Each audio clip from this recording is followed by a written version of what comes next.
سمار کے دن کی فضیلت میں یہ بھی ہے کہ حضرت ادریس علیہ السلام کا جنت میں داخل ہونے کا واقعہ۔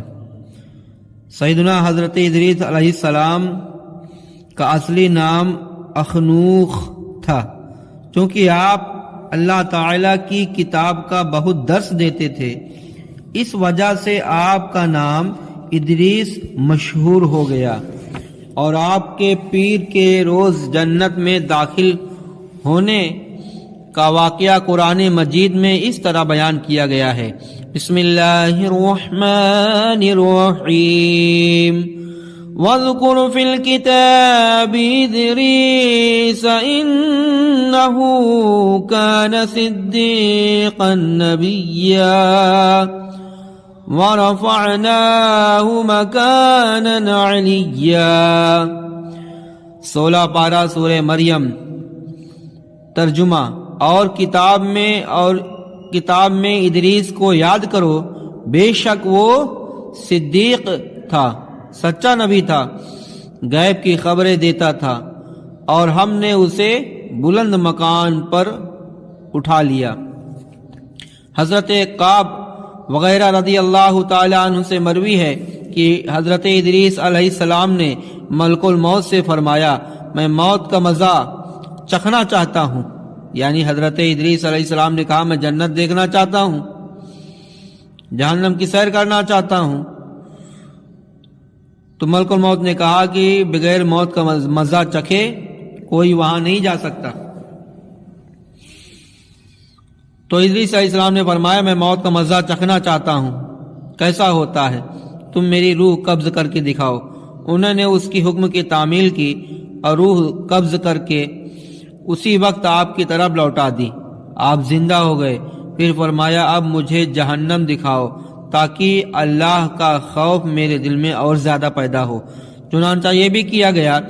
جہنم دیکھ کر آپ نے ملک الموت، آپ نے مالک دروغہ جہنم سے فرمایا کہ دروازہ کھولو، میں اس پر گزرنا چاہتا ہوں۔ چنانچہ ایسا ہی کیا گیا اور اس پر سے گزرے۔ پھر آپ نے ملک الموت سے فرمایا مجھے جنت دکھاؤ، وہ آپ کو جنت میں لے گئے۔ آپ دروازہ کھلوا کر جنت میں داخل ہوئے۔ تھوڑی دیر انتظار کر کے ملک الموت نے کہا اب آپ اپنے مقام پر تشریف لے چلیں۔ آپ نے فرمایا اب میں یہاں سے کہیں نہیں جاؤں گا۔ تو اللہ تعالی نے فرمایا کل نفس ذائقۃ الموت، وہ ہر نفس کو موت کا مزہ چکھنا ہے تو میں چکھ چکا ہوں۔ اور فرمایا وَإِن مِّنكُمْ إِلَّا وَارِدُهَا، کو ہر شخص کو جہنم پر گزرنا ہے تو میں گزر چکا ہوں، اب میں جنت میں پہنچوں گا، اور جنت میں پہنچ گیا ہوں۔ اور جنت میں پہنچنے والوں کے لیے اللہ تعالیٰ نے ارشاد فرمایا وَمَا هُم مِّنْهَا بِمُخْرَجِينَ، کہ وہ جنت سے نکالے نہ جائیں گے۔ اب مجھے جنت سے چلنے کے لیے کیوں کہتے ہو؟ اللہ تعالیٰ نے ملک الموت کو وحی فرمائی کہ حضرت ادریس علیہ السلام نے جو کچھ کیا میرے اجازت سے کیا ہے، اور وہ میرے اجازت سے جنت میں داخل ہوئے، انہیں چھوڑ دو، وہ جنت میں ہی رہیں گے۔ چنانچہ آپ وہاں زندہ ہیں۔ خزائن العرفان۔ حضرت موسیٰ علیہ السلام کا سفر جانب کوہ طور سینا۔ حضرت موسیٰ علیہ السلام سمار ہی کی دن 7 مشہور سفر کیے: سفر غضب، سفر حرب، سفر طلب، سفر سبب، سفر عجب، سفر ادب، سفر طرف۔ تو حضرت موسیٰ علیہ السلام سفر غضب وہ سفر ہے کہ جب آپ کی ولادت ہوئی تو اس وقت فرعونی حکومت سے سخت خطرہ پیدا ہو گیا تھا، اس لیے آپ کی والدہ نے آپ کو فرعون کے غضب کے خوف سے دریا میں ڈال دیا تھا، اور یہ سفر احکم الحاکمین کے حکم سے وجود میں آیا۔ اللہ تعالی قرآن مجید میں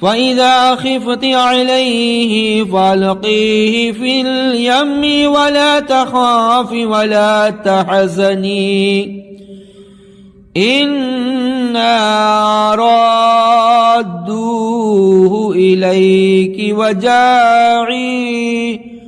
وَجَاعِلُوهُ مِنَ الْمُرْسَلِينَ۔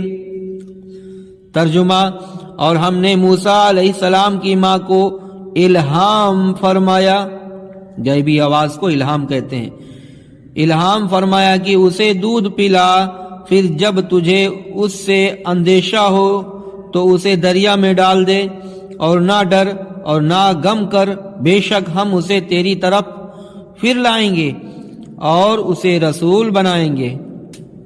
سفر حرب، جب آپ نے ایک قبطی کو اس کی گنڈا گردی کے بنا پر، یعنی بنی اسرائیل کے مسلمانوں کو مار رہا تھا، تو موسیٰ علیہ السلام نے اسے ایک موقع مارا اور وہ مر گیا۔ تو فرعونی ظالم حکومت کی طرف سے خطرہ پیدا ہو گیا، چنانچہ آپ نے مدین کا سفر اختیار فرمایا، جہاں حضرت شعیب علیہ السلام تشریف رکھتے تھے۔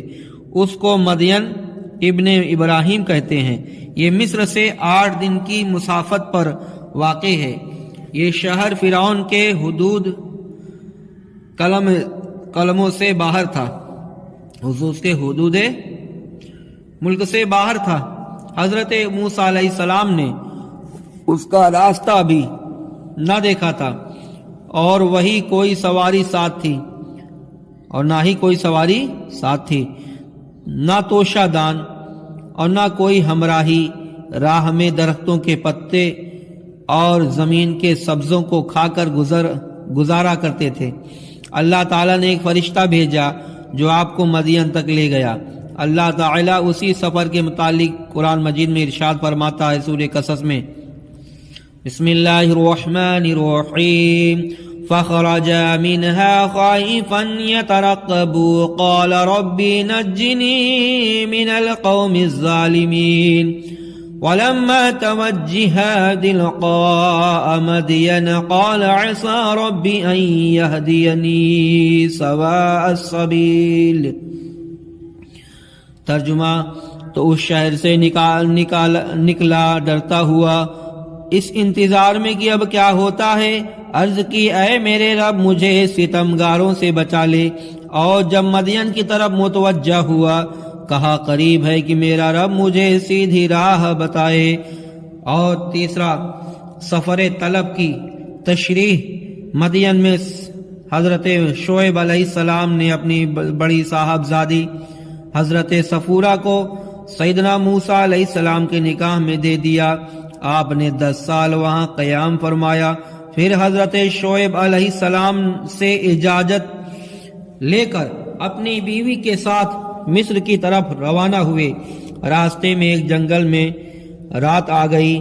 رات بڑی اندھیری تھی، سردی شدت کی پڑ رہی تھی، ادھر راستہ گم ہو گیا تھا۔ اس وقت